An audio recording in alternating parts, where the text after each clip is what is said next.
So hello, take two. Hello everyone, here's Paul Skorpen, and I just got to get something off my chest because it's been a remarkable last 3-4 years for me. Many of you know, and this is where you're going to be watching it, that I've become quite fascinated with a goddess known by the name of Artemis. I created a website for her, which is called Veils of Artemis, where I'm collecting all the literature I can, and also presenting some talks there from myself and from other people. And I also created a Facebook page with the same name. And how did this happen? Why did I become fascinated with Artemis? Especially considering that I'm trained in the Christian mystic tradition. I was a friend and student of probably one of the greatest Christian mystics and healer of all time, Daskalos, Stylianos, and was fortunate enough to spend the last years of his life with him very closely, and was trained by him to be a healer and a teacher.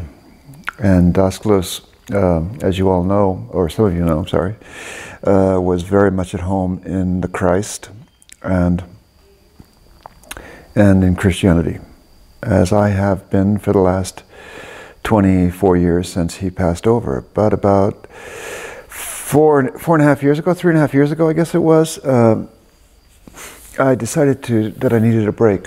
And somebody, a good friend of mine, suggested that I go to Ephesus just for 4 or 5 days. And I thought, why not? Because I knew that the Virgin Mary the Mother Mary spent decades there after the crucifixion, and I knew that John was there, and I also know that there was an old city there.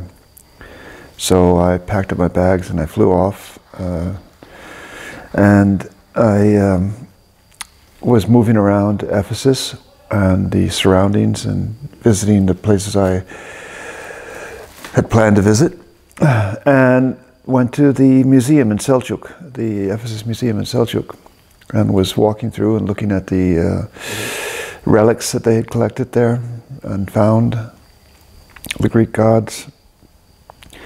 And then I came into a room which is beautifully done, which is towards the end of the circle of the museum, and it's darkened. And it is a place where they have two Artemis pieces. One's called the beautiful Artemis, and one's called the large Artemis, the great Artemis. And they're facing each other. And they're larger than life. They're bigger than we are. Yeah? And I moved into this room, and I was paralyzed, dumbstruck. I looked at this goddess and her regalia, you know, what she's adorned with, and the way she stood there, and I was absolute spellbound by this figure. I couldn't understand what she was, who she was, and why she looked like that. And that started a long journey going into Artemis, and it's been a very confusing journey. Because Artemis of Ephesus looks a lot like this. She has a polo, a hat, and she has these things on her chest, which is a great debate whether they're testicles from bulls, or whether they're breasts, or whether they're something else. And she's the Artemis. This is her form that you see in the Selçuk Museum.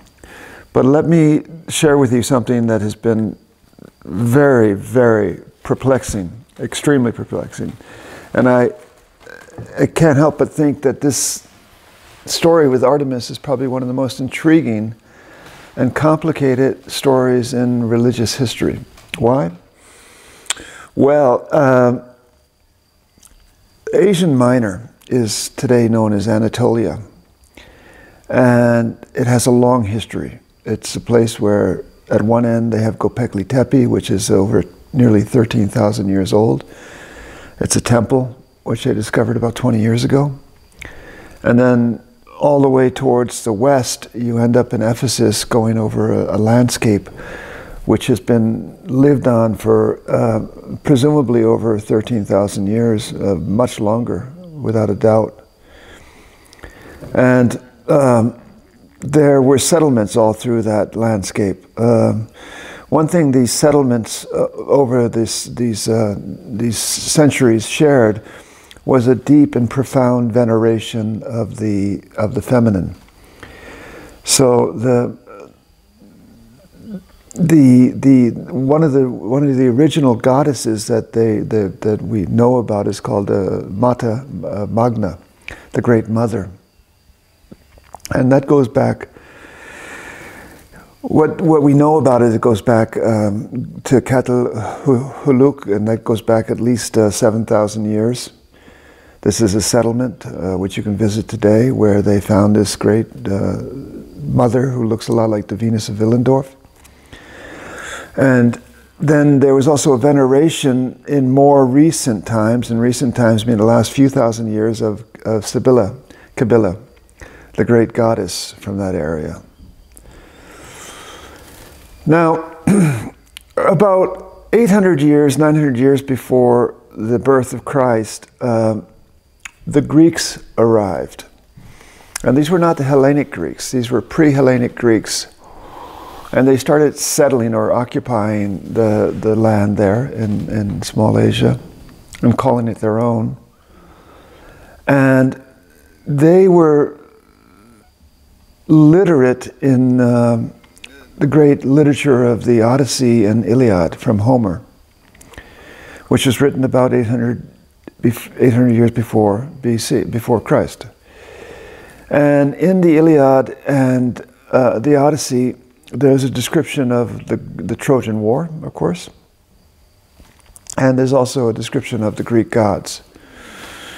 And one of the gods depicted in not only the Iliad and Odyssey is a goddess called Artemis. Okay, and in there she is paired with her brother, her twin brother Apollo. They're both the children of Leto, who was a semi-goddess who attracted the attention of the eye of Zeus, and Zeus slept with her behind Hera's back and became pregnant with these twins. And as these early Greek settlements were then slowly emerged into the Hellenic period, then they sensed a very beautiful and very complete family of gods and goddesses, which we know from Mount Olympus are the 12 gods, and of course they're preceded by the great Titans. But never mind, for the Hellenic people, the Greek people, then the paganistic Hellenic people, they were taken care of, and they were served by the 12 gods and other goddesses and gods from Mount Olympus. And Artemis was one of them. Okay, Artemis as the sister of Apollo and the daughter of Leto and the daughter of Zeus. So you see and as the goddess Artemis from the Hellenic Greeks, and this is where it gets complicated, and this is why I'm giving this talk, they depicted her as a huntress, a goddess who was very much at home in nature. She carried a bow and arrow, which she got from her father, Zeus. And she's the moon goddess in some ways, and she's a caretaker of nature, and she's the eternal virgin. Okay, and Apollo, her brother, is the opposite. He has the 12 muses, and he's a lover. But Artemis is described as the eternal virgin and a very attractive, and I say that because she's also often depicted as bearing a breast, and and wearing a very, very skimpy tunic as she gracefully goes through the woods, protected by deers or leopards. Now, they lived with that, and the thing is that once they settled Ephesus, and Ephesus is a very complicated city because it had 3 different locations over the centuries. But they encountered an original community there, which celebrated also a female deity, which was known as Opis, O-B-I-S or O-P-I-S. And they found a lot of evidence, which is also presented in Selçuk in the museum, that the main god was a goddess there in Ephesus. And then as the Hellenic Greeks became more sophisticated in their philosophy and in their spirituality and also in their art, somehow there emerged a second Artemis. And this is the Artemis I'm getting at now. There emerged an Artemis which is also the Eternal Virgin, but she has nothing to do with the Artemis which is racing through the nature. They have similarities in as much as they both are considered caretakers of nature, but she is, you can't even see her body. The only thing you can see from her body are her arms, her face, and her feet. And her feet are tightly closed to show that she's not open for procreation. And she is very austere in her posture and as she stands there, and absolutely mesmerizing. And her adornment, including her necklace and her hat and and all the symbols she has on her legs and on her arms, are extremely mystical and speak to her as the mother of creation, or the great divine mother. And in this form, Artemis of Ephesus in this form, she is not the child of Leto, she's not the child of Zeus, and she's not the sister of Apollo. This is a totally different Artemis, And this is what's really amazing, is that she flourished in Ephesus. They even believe that the 2 twins were born just about 6 kilometers away from the old city in an orchard called Otegia. The other belief is that they were born on Delos, on an island. It has to do with Hera trying to disturb the birth. And the great temple of Artemis in Selçuk, in Ephesus, was one of the world's 7 wonders. It was apparently the size of, I think, 10 football fields, American football fields, and it was glorious. It was glorious, and that was the place where you came to celebrate this Artemis. So what you have then is you have 2 parallel Artemises alone in the Hellenic belief system. And they spread throughout the Mediterranean, okay? So apparently there were over 200 temples in the Mediterranean basin for Artemis. And now comes the question, which Artemis? We know that this Artemis in this form, we find her in Italy in a number of places. 2 of the most beautiful ones are in Naples, where you see her as a black Artemis, but very much in this form. You see her in the Vatican in this form. Okay, the Vatican is a great trophy hunter of these Greek gods, funny enough. And you see her also in Libya, in Tripoli, which was a Roman settlement at the time. And you see her also in this form. Very, very few of them are complete in other places. They're all listed on my website. And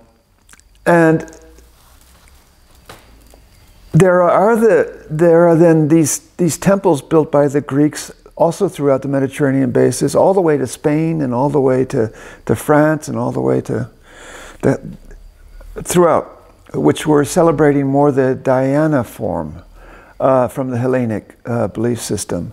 So they were celebrating much more the Artemis, who was the huntress, and these temples were beautiful, and the depictions of Artemis as the huntress going through the woods with her tunic and her bare breast and her bow and arrow also spread widely throughout the Hellenic Empire. Now, Alexander the Great was born in Macedonia in 361 BC. And he started, he was one of the great champions of the Hellenic movement. And that's when things got going into really high gear with the Hellenic Greek movement. And their artisans were very much at home in philosophy, very much at home in mysticism, very much at home in spirituality. And the nice thing about the Hellenic Greeks is there was no division between these practices. The astronomy, mathematics, and spirituality and politics and philosophy were all one. And there was a great exchange between all these people, these great minds. And I was, you know, when I started to become aware of Artemis in this form, I was convinced that it was during this renaissance of the Hellenic Greek period, say 250 years before Christ, that they conceived or they received this image of this goddess as a mother goddess, much larger than Mount Olympus, much larger than her father Zeus, and really sort of the mother of life and the creator of life. Because that's what she is in this form. Not as Artemis as Diana, not at all. And I'm sorry I'm rambling, but it's taken so long to figure this out. And as I said, this is one of the most perplexing spiritual things you can encounter. And I was very sort of proud and enchanted with these Hellenic artisans creating this image in first of all in Ephesus, and then also in other outlying cities. And exactly this form. Also in the near from Jordan, Amman, there's also probably in this form.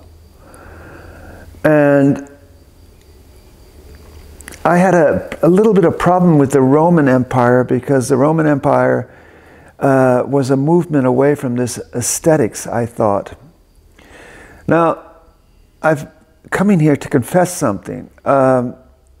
These two images of Artemis in the Seljuk Museum are copies done 200 years after Christ or 100 years after Christ. And they're done by Roman artisans. Okay? They're copies of Hellenic Greek statues of Artemis, which were somehow lost, and then the Roman people reproduced them, probably very much in the form that the Hellenic people produce them. But they might have even enhanced them. In other words, they might have even, she's often seen with the zodiac here. The zodiac symbols, that's what you see on the beautiful Artemis. And also the one in Naples and the one in the Vatican have the zodiacs here, meaning she's the mother of creation. Which again has nothing to do with the Artemis who will then become Diana. So when the Roman Empire started to grow and take over, displace the Greek Empire, they had their own gods, but they often merged them with the Greek gods. And the Romans had their own family tree of gods, but they had basically no problem with the Olympiads, with the Olympic gods. And so when they saw Artemis, funny enough, they could embrace this Artemis, but they could also embrace fully the Artemis who was the huntress, who's going through the woods and is taking care of the rivers and the animals with her bow and arrow, the sister of Apollo. And they adopt her wholesale. Okay, the Romans adopt her wholesale, but they gave her another name, and that's Diana. So if you ever have time to go through the internet, then you can go to my page or other pages and just Google some, for example, Roman in Pompeii or in Roman villas at the time. Then she's often depicted as this huntress. At the same time, the Roman folk could accept her in the other form, with the name Artemis in this form, with the polo and with the garland and with the symbols, and they went into this sort of schizophrenia of having two Artemises, just like the Hellenics did. They had two distinct Artemises, and the Romans had two distinct Artemises. But I've come here to apologize to the Romans, if I can, because they did somehow, before Constantine took on Christianity as a state religion, and before the Byzantine Empire started to rise up out of the Roman Empire, or as a new expression of the Roman Empire, they could fully sense who Artemis was in this form, fully. And I also lead once a year trips to Egypt. I've led a few of them in the last few years, and I've gone deeply into the religious beliefs, the Egyptian belief system of the 9 gods and other gods, Horus and Sekhmet and so on.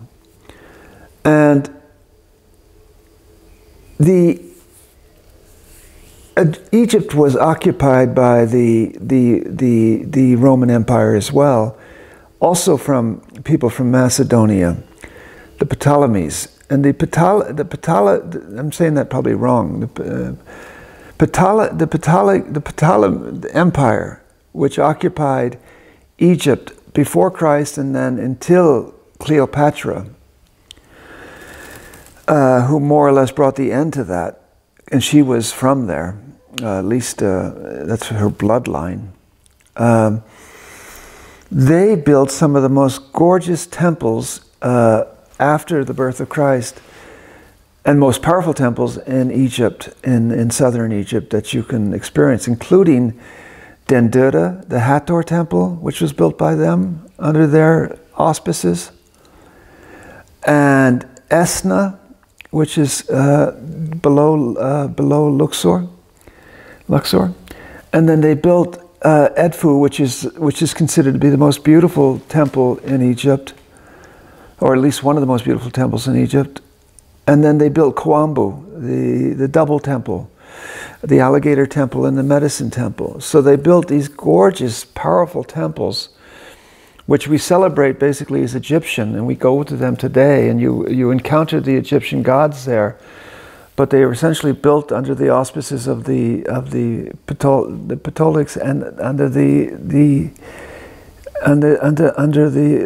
Roman Empire. So the Roman Empire, had especially when it was influenced probably by the Greek Hellenic Empire, could also create these masterpieces, including Artemis and including these 4 temples that I just listed in Egypt. So what we know about what happened, what was the fate of Artemis in Ephesus, was pretty clear. And that pretty much happened in the year 431, when they called one of the many councils in Ephesus. They called all the bishops together and asked them to come to Ephesus in the Church of Mary, which was built in her name 300 years after her passing over, 400 years after her passing over, 300. And they decided that they had no chance against this Artemis, probably, more than Diana, because this Artemis was the Alpha and the Omega for the Greek people. and for the Roman people as well. And she was serving all their needs. They adored her. So what they did was they said, okay, we have to replace her. And to do that, we have to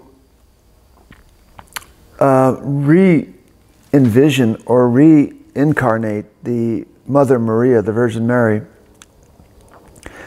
and make her the Mother of God, which they renamed her the Mother of God. And she's the eternal virgin as well. Boom, boom. And they did that in order to turn Jesus Christ into basically a God. Because this was the language of that day. It was just normal in Egypt and in the Anatolia and in the Roman Empire that the gods had parents and they had children and they procreated and so forth. So we took Christ, who was an exceptional figure in religious history, and I'll leave it at that. And we transformed him basically into a Greek or a Roman god by making his mother a replacement for Artemis. And it worked. It worked. It worked. So the last incarnation, or the last veil of Artemis, in this long succession of Artemis, going back to Sibylla, and Sibylla and Artemis are not the same. They have a relationship to each other, but they are not the same. Artemis, at least Artemis in this form, is different. Artemis in this form has her deepest connection with Sibylla, where the Artemis who becomes the hunter has no connection with Sibylla. But that doesn't matter right now. That doesn't matter because we're talking about history. But the end of this whole unraveling of the divine feminine in all these forms ended in creating the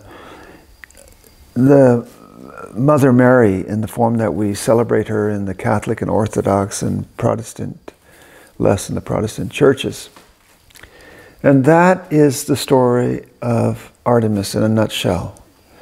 So if you're attracted to Artemis, like I am, because she's a goddess without any limits. She's a god. She like I said, she transcends the Olympic gods. She transcends the Titans. She's like the mother of creation. And we know that about also in the Egyptian belief system that Tefnut was the first daughter, and Tefnut is the mother of creation for the Egyptians. And there are other mothers of creation, including Ashada and so forth. Then when you start to develop a relationship with Artemis like I have, then you're going to say, wait, what's this going on in the woods with the bearing the breast and looking like a vixen with a short tunic and looking gorgeous, and then you encounter Artemis in this form, who's looking like a librarian. Forgive me, Artemis, but totally, without any sensuality, although she's very sensuous, especially the beautiful Artemis. She's gorgeous, but paralyzing in her symbolism, which speaks to every aspect of our spiritual and earthly needs. That's it. This Artemis took care of all your earthly and all your heavenly needs in one goddess. And I often ask the question now, or I ask you, show me another god or goddess in any belief system throughout the world, throughout history, which did that. Okay, Christ for us is the father of creation, according to the Gospel of John, and he is the center of love, and through him we come into the love of the Father. But still, this Artemis was taking care of the rivers. She was taking care of the lakes. She was taking care of the seas. She was taking care of the orchards. She was taking care of the vineyards. She was taking care of everything. All the animals, everything. You just don't find a God like that. You just don't. That's why she's so compelling and so important.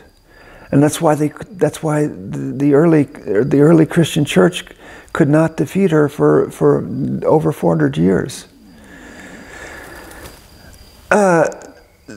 Diana and Artemis, who's the sister of Apollo and the daughter of Leto and Zeus, I've learned to embrace her and love her too. There's something very attractive about her, and something very important because of the balance between the masculine and the feminine. But it's a whole different thing.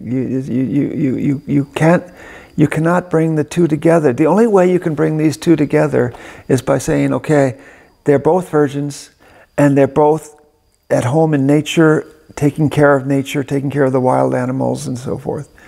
And apart from that, and maybe because they're in charge of the moon, apart from that, forget it. It doesn't work. It doesn't work. They have the same name. So for the Hellenic Greeks, she's called Artemis. She's called Artemis. For the Romans, she's called Diana, and she's called Diana. Does she look like Diana to you? Diana to you? Artemis, she has to have a name. She has to have a name. So you call her Artemis. You know, call her Artemis just that we have a name. You know, but she is